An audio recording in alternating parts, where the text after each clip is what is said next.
As was quite natural, the three men, thrown so strangely and unexpectedly together at the doctor's cottage, sat up late after the inquest, and discussed the strange death of Charles Brierly in all its bearings.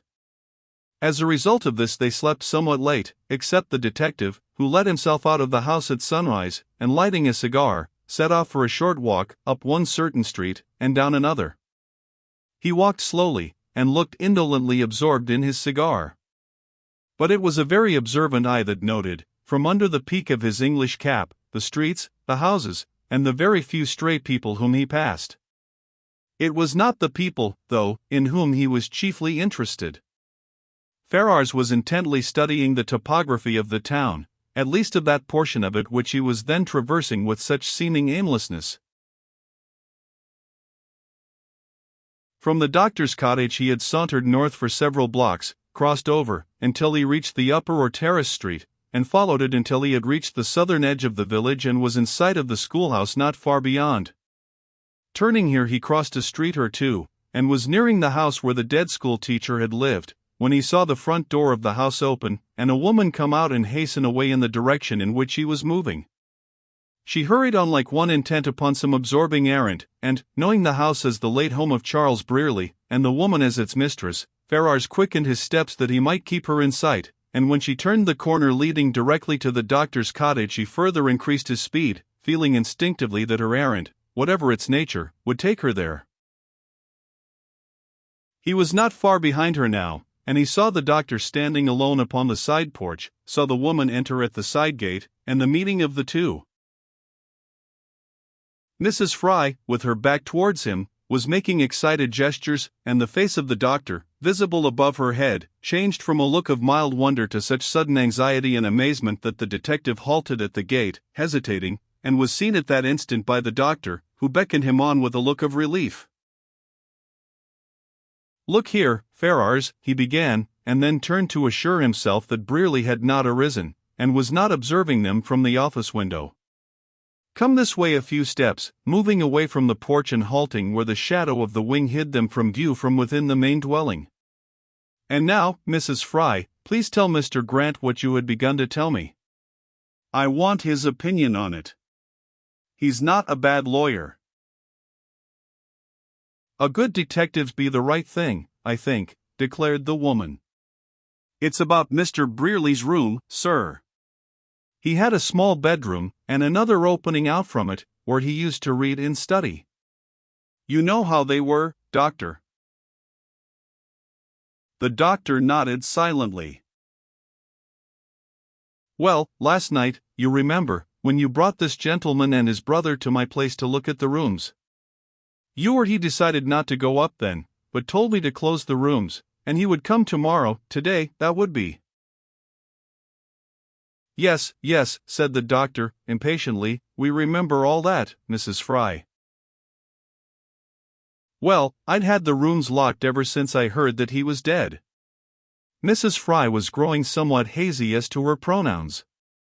"And I had the key in my pocket.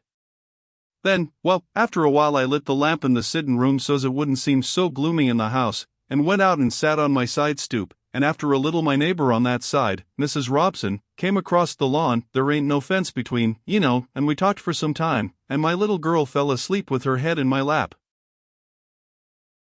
"Don't be too long with the story," broke in the doctor. "I don't want it to spoil Mr. Brierly's breakfast, for he needs it badly." "Yes, sir. Well, just about that time, it must have been 8:30, I guess, and there was plenty of folks all along the street. A boy came running across the lawn and right up to me. 'If you please,' he says, touching his hat rim, 'Mr. Brierly, down to the doctor's, forgot to get the key to his brother's room, and he sent me to get it for him. I suppose I was foolish. I felt hurt, thinkin' he couldn't trust me with his brother's things, and so I just hands out the key and no questions asked.'" A look of sudden alertness shot from the eyes of the detective, and he arrested the doctor's evident impatience by a quick shake of the head unperceived by the woman, who was addressing her narrative to the doctor, as was natural. "I suppose," she went on, "that I shouldn't have done it, but I didn't send anything wrong then.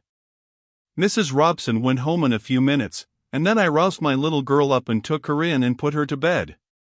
She was asleep again almost as soon as her head touched the pillow, and the night was so pleasant-like that I threw my shawl on my shoulders and went out onto the front stoop.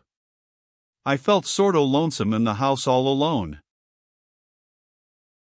Of course, commented Ferrars, seeing the dread of their criticism or displeasure that was manifest in her face as she paused and looked from one to the other. One naturally would in your place. Yes, I suppose so, she went on, reassured. Well, I hadn't been out there 2 minutes when that same boy came running up the walk, all out of breath, and says, sort of panting between words, "Ma'am, the lady that lives next the engine house by the corner stopped me just now and asked me to come back here and beg you to come down there quick. Her little boy's got himself burned awful." Ah. I see. Ferrars spoke low, as if to himself, and his face wore the look of one who was beginning to understand a riddle. You went, of course? Yes, I went. Go on with the story, please. Tell it all as you have begun. Let us have the details, and he again nodded toward the doctor, who was regarding him with profound surprise, and put a finger to his lip. My sister-in-law lives in the house by the engine house, Mrs. Fry hurried on, and knowing how careless she is about keepin' things in the house against such times, I ran back into my bedroom and got a bottle of camphor and a roll of cotton bat. Run ahead, boy, I says to the boy, and tell her I am coming. I must lock up my doors and winders. She's in an awful hurry, he says, cryin' fit to kill. I'll set right down here and watch your house, ma'am, I can do no good there. The boy spoke so honest, and Mary's boy is such a dear little fellow, that I just lost my head complete, and ran off down the sidewalk. At the corner I looked back. The boy was sittin' on the doorstep, and I heard him whistlin', someway it made me feel quite easy. But when I got to the house and found them all in the sitting room, and Nettie not hurt at all, but sound asleep on the floor, I was so took back that I just dropped down on a chair and acted like a wild woman.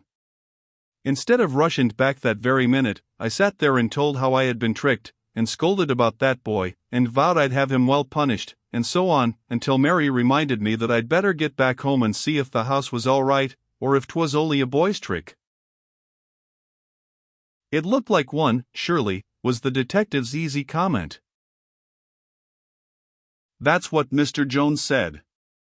He's my neighbor. He was just going home, and we overtook him. Mary told him about the boy and he laughed and said that some boys had played that sort of trick last summer 2 or 3 times, sending people running across the town on some such fool's errand.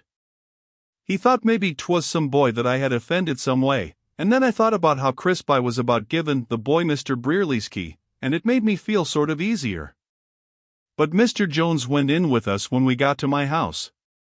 We looked all around downstairs and everything was all right. Nellie was fast asleep still, and not a thing had been disturbed. Then we went upstairs, just for form's sake, Mr. Jones said, and looked in all the bedrooms, and even tried Mr. Brearley's door. Everything seemed right, and so Mr. Jones and Mary went away, and I went to bed. But someway I couldn't sleep sound. I felt provoked and angry about that boy, and the more I thought of him, of his being a stranger and all, the uneasier I got. Then I began to imagine I heard queer sounds, and creaking doors, and, right on the heels of all that, came a loud slam that waked Nellie, and made me skip right out of bed. A shutter, of course, said the doctor, as she paused for breath. Yes, a shutter, and I knew well that every shutter on my house was either shut tight or locked open. I look to that every night, as soon as it's lamplighting time, them downstairs I shut, them upstairs I open, sometimes. I knew where that slammin' shutter was by the sound, and it set me to dressing quick. I had opened the shutters on Mr. Brearley's windows that very afternoon, thinking the rooms would not seem quite so dreary and lonesome when his brother came to look through 'em and they was locked open, I knew well. All the same, it was them shutters, or one of 'em, that was clattering then, and I knew it. Were you alone in the house, you and your little girl? Asked Ferrars. All alone, yes, sir, and I took Nellie with me and went out into the hall. You mean downstairs? Yes, sir. We sleep downstairs. Now, I thought I had seen that everything was right when Mr. Jones and Mary was with me, but when we went into that hall, Doctor, turning again toward that gentleman, for she had addressed her later remarks to Ferrars, I guess you may remember a shelf just at the foot of the stairs. It's right behind the door, when it stands open, and that's why we hadn't seen it, or I hadn't before. Well, I always set the lamp for Mr. Brearley's room, his bedroom lamp, that is on that shelf for him every morning, as soon as it had been filled for the night's burning, and the morning he was killed I had put it there as usual, and it had been there ever since. It was there when Mr. Brearley and you two gentlemen called, after the inquest. A queer little sound escaped the detective's throat, and again he checked the doctor's impatience with that slight movement of the head. I don't call myself brave, the woman went on, but I caught Nellie by the hand. I was carrying my bedroom lamp and ran up the stairs and straight to Mr. Brearley's door. I don't know what made me do it, but I stooped down to look through the keyhole, and there in the door was the very key I had given to that boy to take to Mr. Brearley's brother. What did you do? Asked the doctor, breathlessly. I set down my lamp very softly, told Nellie in a whisper not to make a noise, and then very carefully tried the key. It turned in the lock. I didn't dare go in, but I locked the door, left the key in it, and went downstairs and out at the front door.